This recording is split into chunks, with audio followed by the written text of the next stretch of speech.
పాత్రికేయ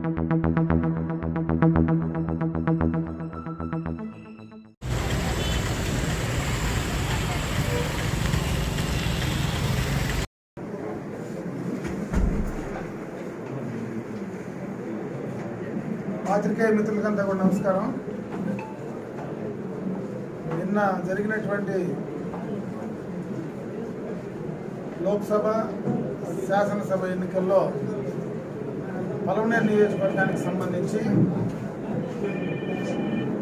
ఓటర్లు మొత్తం కూడా దాదాపు 87.2% వారి ఓటు హక్కును వినియోగించుకున్నారు.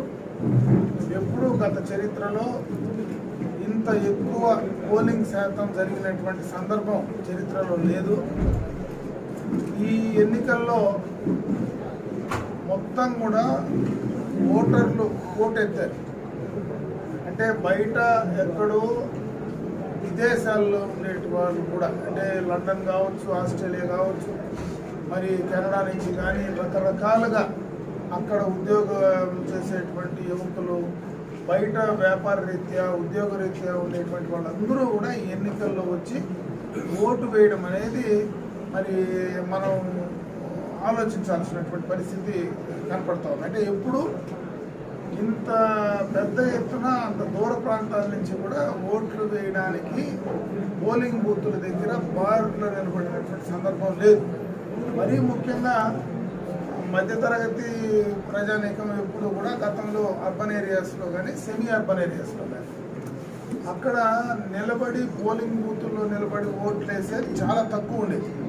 గత ఎన్నికల్లో పోలిస్తే పలమనేరు లాంటి చిన్న మున్సిపాలిటీలో ఎప్పుడూ కూడా 55%, 60%, 62% పోలైనటువంటి సందర్భాలే మనం చూసాం. ఈరోజు 80 నుంచి 90% పోలింగ్ శాతం వచ్చిందంటే అది కూడా పొద్దున 6:30 గంటలకే మహిళలు, మరి అదేవిధంగా అందరూ కూడా వ్యాపారస్తులు కావచ్చు, మరి ఓటర్లందరూ కూడా 6:30కే పోలింగ్ బూతుల కాడ నిలబడి ఓటు వేయడానికి వచ్చారంటే ఎక్కడో దీనికి ఒక అర్థం తీసుకురావాలని ఒక ఆలోచన ఓటర్ల మనసులో ఉందనేది క్లియర్ కట్గా అర్థమవుతాం.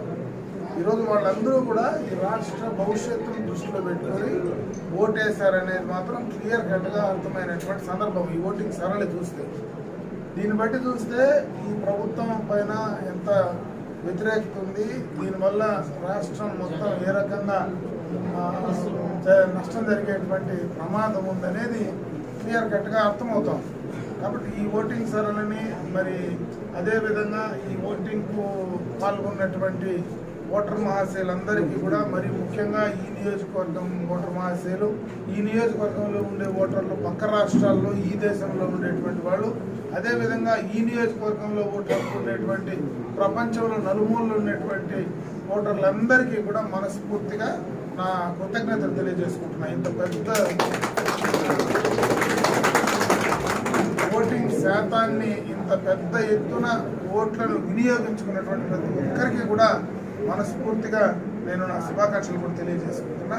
అది మరీ ముఖ్యంగా గెలుపు కోసం ఎవరైతే కష్టపడ్డారో, ఈరోజు కార్యకర్తలు కావచ్చు, నాయకులు కావచ్చు, వీళ్ళందరూ కూడా చాలామంది ఈ యొక్క ఎన్నికలకు దాదాపు 6 నెలల నుంచి కూడా శ్రమించినటువంటి సందర్భాన్ని ఒకసారి గుర్తు చేసుకుంటూ, ఈ ఎన్నికల్లో తెలుగుదేశం పార్టీ విజయానికి, అదేవిధంగా పర్సనల్గా నా విజయానికి కావచ్చు, పార్లమెంటు అభ్యర్థిగా పోటీ చేసేటువంటి దగ్గుమల ప్రసాదరావు గారి విజయానికి కావచ్చు, కష్టపడినటువంటి ప్రతి ఒక్కరికి కూడా మనస్ఫూర్తిగా నా ధన్యవాదాలు కూడా తెలియజేసుకుంటున్నా. ఓటర్లు కానీ మా యొక్క ఎన్నికల్లో మా గెలుపు కోసం కష్టపడినటువంటి ప్రతి ఒక్కరికి కూడా మనస్ఫూర్తిగా కూడా నా కృతజ్ఞతలు కూడా తెలియజేసుకుంటున్నాను.